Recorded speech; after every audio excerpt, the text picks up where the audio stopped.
Thanks for watching Annie's Quilt Shop's Washington Road Trip how-to block video.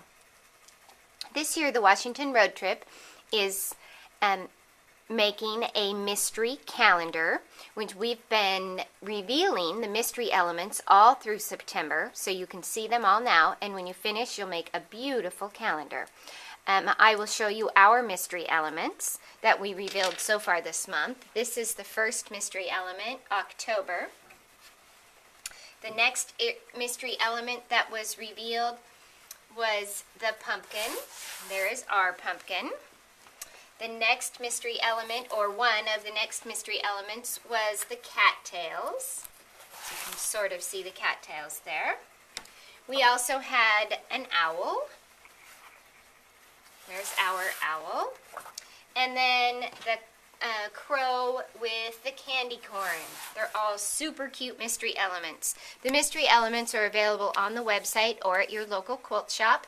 You can make up all the mystery elements, and then when you go to each individual shop, each shop was assigned a calendar date. So you will pick up individual blocks for the calendars at each shop. Our shop did we had day 14, and so we call this our spider block, so it's a spider web. This is what our free block looks away, and our demo is to show you how to make these HRTs easy using a template. So I'll get right on that, and I'll actually hold this up a little bit closer so that you can see the HRT there. It's the top of the 4, and it's called a half rectangle triangle, and they can be difficult to do, so most people paper piece them, but we use a template to make them real easy and turn out perfect every time. We also, I'll put this in the background, are selling an accessory kit of these 14 little spiders to represent day 14 for the shop hop. So we have little 14 black spiders. Okay, so to make our 14, we are using the Block Lock template rulers. And the Block Lock rulers are a unique ruler that has a groove in the back of the ruler which locks into your seam so that you can get perfect points every time. They make these for half square triangles, flying geese, and half rectangle triangles, which is what we're using it for today. If you have this set of rulers, to make R14, you need the B ruler. And the first thing I'm going to show you about the ruler before I show you how to make our block is that no matter what block you're making, you always need your seam to lock into the long side of the ruler. And if I remove this pink paper from underneath, you can see that we've put a piece of tape on our ruler along the grooved edge. This is the edge that locks into your seam each and every time.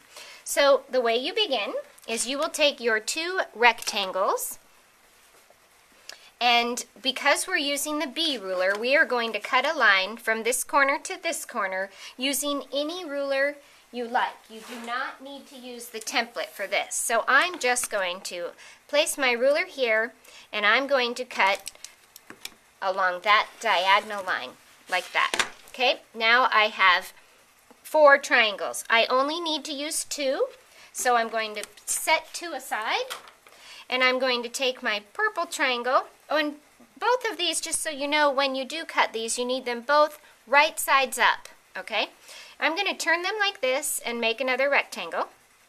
And next, I'm going to put this green on top of my purple. And now I'm going to sew a 1/4 inch along this edge right here. 1/4 inch seam straight down that line there. So here you can see that I've stitched this.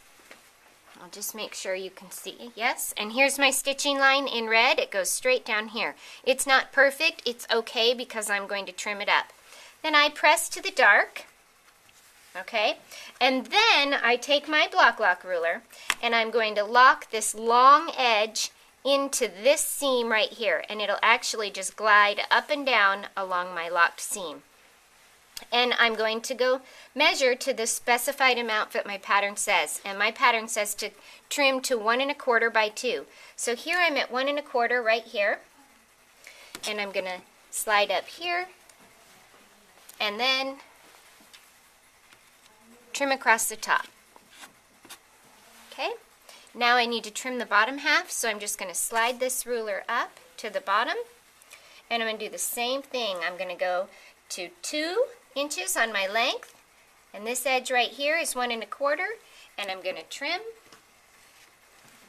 And I'm going to rotate my mat so I can trim the other side, and I'm going to trim, and now I have my perfect HRT, which will work for my 4 in my spider block. Same exact piece. Here we go. And then I'm going to sew this into my finished block. I hope you have a great Washington road trip, and I appreciate you watching our video.